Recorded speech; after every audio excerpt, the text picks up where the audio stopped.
மிதுன ராசி நேர்களுக்கு ஜூலை மாதம் 2026 எப்படி இருக்கும்? ராசியில் சூரியன் 12ஆம் பாவத்தில் செவ்வாய்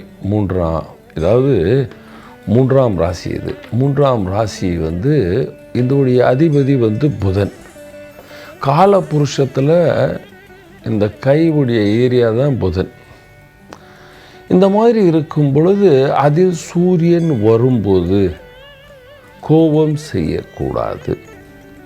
விரயஸ்தானத்தில் செவ்வாய் இருக்கும் பொழுது இப்போ கொஞ்ச நாளாக குடும்பம் நல்லா இருந்தது, ஆனால் இந்த மாதம் சூடு பிடிக்கும். திரும்பி விவாதங்கள், என் பையனை ஸ்கூலில் சேர்க்கலாமா, காலேஜில் சேர்க்கலாமா, நீ என்ன செஞ்சேன், நான் என்ன செஞ்சேன், இந்த விவாதங்கள் இருக்கும். 2ஆம் பாவத்தில் உச்ச குரு. ஏதாவது நகையை விற்றுடலாமா, எவனாவது பணம் கொடுப்பானா, இந்த மாதிரி சிறிய சிறிய விவாதங்கள் கணவன் மனைவிக்குள்ள வீட்டில் இருந்து கொண்டே இருக்கும். அப்பாவும் மகனும் ஒரே வீட்டில் இருந்தாங்கன்னா அப்பா ஃபினான்ஷியல் சப்போர்ட் பண்ணால் இந்த காலம் இந்த நேரங்கள் பிரச்சனை இல்லாமல் போகும், அல்லது விவாதங்கள் இருக்கும் இந்த மாதம். ஆனாலும் வியாபாரிக்கு பணம் வரும். வியாபாரம் செய்கிறவங்களுக்கு இந்த மாதம் நல்ல லாபத்தை கொடுக்கும், பேர் புகழ் இருக்கும். ஆனாலும் விவாதங்கள் இருந்து கொண்டே இருக்கும். இம்போர்ட் எக்ஸ்போர்ட் பண்ணுறவங்க நல்ல லாபத்தை பார்ப்பீர்கள். வெளிநாட்டு வியாபாரத்தில் நல்ல லாபத்தை பார்க்கலாம். நீங்கள் நாட்டில் வியாபாரம்னா கொஞ்சம் அலைச்சல் இருக்கும். அரசியல்வாதிகளுக்கு சுமாரான நேரம். கோபம் செய்யாமல் இருந்தால் சந்தோஷமாக இருப்பீர்கள். கோபம் செய்தால் விவாதங்கள் அதிகமாகும்.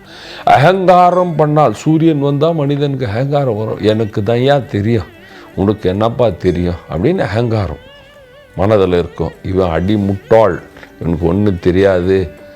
யாரையும் தாழ்த்தி பேசாதீங்கள். 12ஆம் பாவத்தில் செவ்வாய் இருக்கிறது. அது எங்கேயாவது சிக்கலில் மாட்டிக்கொள்ளும். நீங்கள் விவசாயியாக இருக்கீங்க, விவசாயத்தில் லாபத்தை பார்ப்பீங்க, ஆனால் அதுக்காக நீங்கள் அலைச்சல் பட வேண்டிய நிலைமை இருக்கும். நீங்கள் வேலைக்கு போகிற ஆண் பெண்ணாக இருந்தால் இந்த மாதம் சுமாரான மாதம். பேர் புகழ் பண வசதி எல்லாம் இருந்தும் அலைச்சல்கள் ரொம்ப அதிகமாக இருக்கும். சில பேருக்கு சீதளம் அல்லது தலைவலி வர்றதுக்கு வாய்ப்புகள் உள்ளன. நீங்கள் வயதானவர் வீட்டில் இருக்கீங்க, ஒன்றுமே இல்லை, சந்தோஷமாக இருப்பீங்க. ஆனால் உங்கள் மகன் மருமகள் உங்கள் அண்ணன் தம்பி யாராவது வீட்டில் வெளியிலேருந்து வந்தால், அல்லது வேறு யாராவது உங்கள் மாமனார் வீட்டிலேருந்து வந்தாலும் யாரையும் குத்தி பேசாதீர்கள். அதுதான் விவாதத்தை கொடுக்கும். நீங்கள் கலைஞராக இருக்கீங்க, ஆர்டிஸ்டாக இருக்கீங்க, இந்த மாதம் உங்களுக்கு நல்ல பேர் புகழ் கொடுக்கும். ஆனால் அந்த வேலைக்காக 12ஆம் பாவத்தில் இருக்கின்ற கிரகமோ, லக்னத்தில் இருக்கிற ராசியாதிபதி, ராசியில் இருக்கிற சூரியன் உங்களுக்கு அலைச்சல் கொடுக்குது அப்படின்னு அரார பேசாதீங்க. கோபம் செய்யாதீர்கள். கொஞ்சம் சாந்தமாக பேசினால் அர்த்தம் வர பெரிய ப்ராஜெக்ட் உங்களுக்கு தான். பெரிய ப்ராஜெக்ட் உங்களுக்கு தான். ஸ்டூடெண்ட் எல்லோருக்கும் சொல்கிறேன்ப்பா, அப்பா அம்மா சொல்கிறதும் கேட்கணும், டீச்சர் சொல்கிறதும் கேட்கணும். எனக்கு இதுதான் வேணும், நான் இதை தான் படிப்பேன், அதெல்லாம் செய்யக்கூடாது. பரிகாரமாக என்ன செய்வேன்? பரிகாரம். முதல் பரிகாரமாக தினமும் பகவான் சூரியனுக்கு தண்ணீர் விட வேண்டும். ஆதித்ய ஹிருதய ஸ்தோத்திரம் தினமும் படிக்க வேண்டும்.